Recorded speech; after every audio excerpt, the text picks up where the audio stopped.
Assalamualaikum warahmatullahi wabarakatuh. Selamat malam. Sidang Pengadilan Agama Bekasi yang memeriksa dan mengadili perkara perdata mengenai kasus hak waris dengan nomor register 14 garing PDT.G garing 2021 garing PA Bekasi antara pihak penggugat Clara melawan tergugat Albert pada hari Jumat 15 Oktober 2021.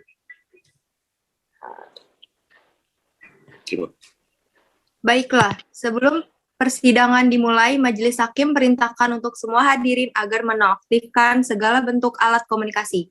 Demi kelancaran persidangan, marilah kita berdoa menurut agama dan kepercayaan masing-masing. Berdoa dimulai. Baiklah, kalau begitu, bagaimana hakim anggota sudah siap? Sudah siap, Majelis. Panitra juga sudah siap? Sudah siap, Majelis. Baik, Sidang Pengadilan Agama Bekasi yang memeriksa dan mengadili perkara perdata mengenai kasus hak waris dengan nomor register 14 PDT.G 2021 PA Bekasi antara pihak penggugat Clara melawan tergugat Albert pada hari Jumat 15 Oktober 2021. Dengan mengucapkan Bismillahirrohmanirrohim, sidang saya nyatakan dibuka dan terbuka juga untuk umum. Silakan kepada Panitra diperintahkan untuk memanggil para pihak, yaitu pihak penggugat dan pihak tergugat memasuki ruangan sidang karena sidang akan segera dimulai. Baik, kepada pihak penggugat dan pihak tergugat untuk segera memasuki ruangan sidang. Saudara penggugat, dalam persidangan ini, apakah saudara bertindak sendiri atau diwakili oleh kuasa hukum? Dalam perkara ini, saya sebagai kuasa hukum penggugat yang bernama Tasya Eklesia SH.MH yang beralamatkan di Kantor Hukum Jalan Perjuangan nomor 1, Kota Bekasi ditunjuk oleh penggugat melalui surat kuasa pada tanggal 13 Oktober 2021 akan mendampingi pihak penggugat untuk beracara di persidangan ini, Majelis yang terhormat. Baik, saya sudah menerima bukti kuasa yang diberikan pihak penggugat untuk kuasa hukum penggugat. Saudara tergugat, dalam persidangan ini, apakah saudara bertindak sendiri atau diwakili oleh kuasa hukum? Dalam perkara ini, saya sebagai kuasa hukum tergugat yang bernama Felix SH.MH yang beralamat di Kantor Hukum Jalan Panglima Polim nomor 22 Kota Bekasi ditunjuk oleh penggugat melalui surat kuasa pada tanggal 10 Oktober 2021 akan mendampingi pihak tergugat untuk beracara di persidangan ini, Majelis yang terhormat. Baik, saya juga sudah menerima bukti surat kuasa yang diberikan pihak tergugat untuk kuasa hukum tergugat. Saudara tergugat, apakah saudara telah menerima salinan surat gugatan dari pihak penggugat? Sudah, Majelis Hakim. Apakah saudara telah memahami isinya? Sudah, Majelis Hakim.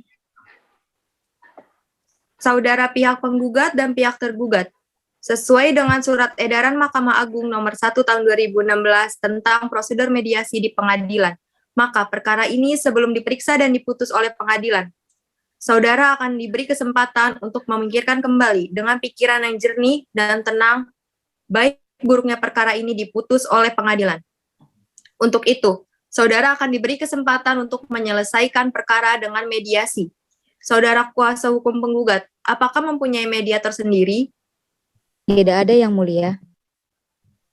Baik, saudara pihak tergugat? Tidak ada juga, Yang Mulia. Baik, karena tidak ada yang mengajukan mediator dari masing-masing kedua belah pihak, maka majelis akan menunjuk mediator untuk proses mediasi ini. Majelis menunjuk saudara Tasya Eklesia SH.MH sebagai mediator. Saudara pihak penggugat dan pihak tergugat, saya beri kesempatan selama 2 minggu untuk menyelesaikan perkara kasus waris ini dengan proses di luar pengadilan, yaitu mediasi. Bagaimana saudara kuasa hukum penggugat? Baik, Majelis Hakim. Bagaimana saudara kuasa hukum tergugat? Baik, Majelis Hakim. Baiklah, untuk memberikan kesempatan kepada pihak penggugat dan pihak tergugat untuk melakukan mediasi, maka sidang pada hari ini ditunda selama 2 minggu dari sekarang dan akan dilanjutkan tanggal berapa, Panitra? Tanggal 22 Oktober 2021, Majelis. Apakah terdapat persidangan lain pada hari itu? Tidak ada, Majelis. Baiklah, dengan demikian sidang ditunda dan akan dilanjutkan pada hari Kamis tanggal 22 Oktober 2021 kepada para pihak untuk menghadiri sidang tanpa surat panggilan dari pengadilan. Selanjutnya, sidang pada hari ini ditutup.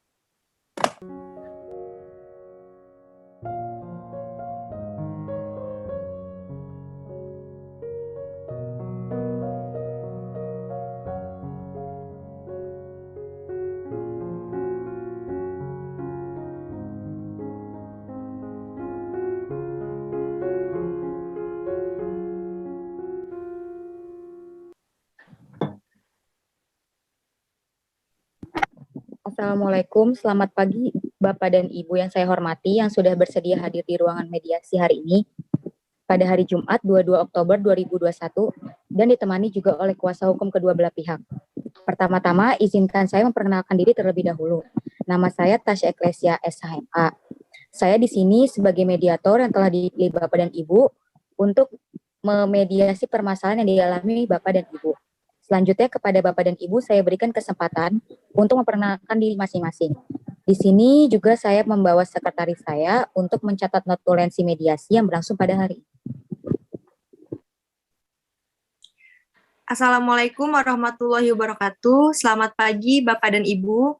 Perkenalkan, nama saya Devin Karyu Anissa, bertugas untuk mencatat notulensi mediasi pada hari ini. Perkenalkan, nama saya Tivan Fernando Carlos, SHMH, sebagai kuasa hukum penggugat. Perkenalkan, nama saya Riko Putra Setiawan, SHMH, sebagai kuasa hukum tergugat. Perkenalkan, nama saya Clara sebagai pemohon dalam kasus ini. Perkenalkan juga, nama saya Albert sebagai termohon dalam kasus ini. Baiklah, jika begitu, dikarenakan Bapak atau Ibu sudah bersedia untuk mengikuti proses mediasi ini, maka bisa kita mulai saja proses mediasi ini. Saya ingin menjelaskan bahwa mediasi yang Bapak atau Ibu tempuh saat ini tidak lain merupakan cara penyelesaian sengketa melalui proses perundingan untuk memperoleh kesepakatan para pihak dengan dibantu oleh mediator. Hal ini sesuai dengan yang tercantum pada pasal 1 ayat 7 Perma nomor 1 tahun 2008. Adapun saya sebagai mediator merupakan pihak netral yang membantu para pihak dalam berproses perundingan guna mencari berbagai kemungkinan penyelesaian sengketa tanpa menggunakan cara yang memutus dan memaksakan sebuah penyelesaian. Di dalam pelaksanaan mediasi, kita juga mengenal adanya prinsip-prinsip dalam mediasi, yaitu antara lain, yang pertama, yaitu imparsial, yang berarti tidak memihak atau netral. Yang kedua, yaitu tidak punya hak memutus, karena keputusan diambil berdasarkan kesepakatan para pihak. Yang ketiga, yaitu kerahasiaan, karena seluruh yang terjadi dalam proses mediasi bersifat rahasia. Yang terakhir adalah kaukus, yang artinya jika diperlukan mediator, dapat melakukan pertemuan terpisah dengan para pihak. Baiklah, untuk mempersingkat waktu akan saya bacakan tata tertib selama melakukan proses mediasi atau perundingan hari ini, yaitu yang pertama, para pihak harus berbicara secara bergantian setelah dipersilakan mediator. Yang kedua, para pihak tidak boleh saling memotong pembicaraan. Yang ketiga, para pihak tidak saling menyerang baik secara kata-kata maupun fisik. Yang keempat, para pihak tidak boleh banyak menggunakan handphone pada saat jalannya mediasi. Yang kelima, tidak merekam isi pembicaraan pada saat jalannya mediasi. Lalu, apakah Bapak atau Ibu setuju dengan kesepakatan terhadap tata tertib tersebut? Iya, saya setuju. Saya juga menyetujui. Baiklah, jika begitu, bagaimana kalau kita mulai dengan mendengar keterangan dari pemohon terlebih dahulu? Apakah Bapak Albert setuju? Ya, silakan saja. Silakan Ibu Clara untuk berbicara. Jadi begini, saya dan Albert adalah saudara kandung dari pasangan suami istri Ibu Linda dan Bapak Herman. Pada saat orang tua kami masih hidup, kami masih tinggal serumah dengan orang tua kami. Namun seiring berjalannya waktu, saya menikah dan tinggal bersama dengan suami saya. dan tidak lagi tinggal serumah dengan orang tua dan Albert. Lalu orang tua kami meninggal, dan Albert masih tinggal di rumah orang tua kami. Pada saat mau pembagian waris, ternyata Albert tidak mau menjual rumah orang tua kami dan membagi hasil penjualan rumah tersebut dengan saya, karena Albert masih beralasan dia masih tinggal di rumah tersebut dan akan terus-menerus meninggali rumah peninggalan orang tua saya yang sudah meninggal. Baik, artinya Bapak Albert tetap bersikeras tidak akan menjual rumah peninggalan orang tua kalian tersebut. Iya, lagi pula kan Clara sudah tinggal bersama dengan suaminya, jadi tidak usah lagi mendapatkan bagian dari rumah tersebut. Ya, walaupun saya sudah tinggal bersama dengan suami saya, tapi tetap saja saya berpendapat bahwa karena saya adalah anak dari kedua orang tua Linda dan Herman, maka saya berhak mendapatkan hak waris tersebut.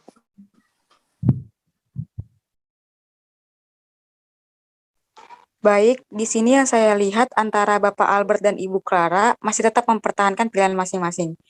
Jika Bapak dan Ibu masih tetap bersikeras, maka jalannya mediasi ini tidak akan menemukan titik terang dan akan disidangkan lagi di pengadilan. Maka saya sebagai mediator akan memberikan solusi yang baik untuk pihak Bapak Albert dan Ibu Clara agar kedua pihak ini tidak ada yang dirugikan. Dan saya berpendapat bahwa menurut pasal 832 KUH Perdata yang menyatakan bahwa yang berhak menjadi ahli waris adalah para keluarga saudara, baik sah maupun di luar kawin. Karena kasusnya di sini orang tua Bapak dan Ibu sudah meninggal dan mempunyai dua anak yang sah, yaitu Bapak Albert dan Ibu Clara. Maka Bapak atau Ibu berhak mendapatkan hak waris dari peninggalan rumah orang tua tersebut. Jadi di sini Bu Clara juga berhak atas hak waris rumah tersebut. Bagaimana Pak Albert, setuju dengan apa yang saya kemukakan? Iya, saya setuju.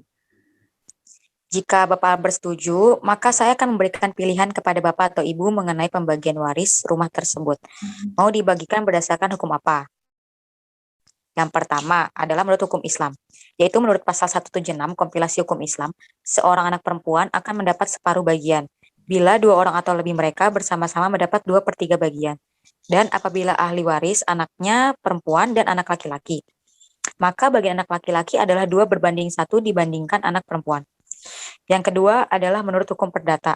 Menurut pasal 852 ayat 1 KUH Perdata, besaran ahli waris laki-laki dengan ahli waris perempuan memiliki bagian sama tanpa memperdulikan urutan kelahiran.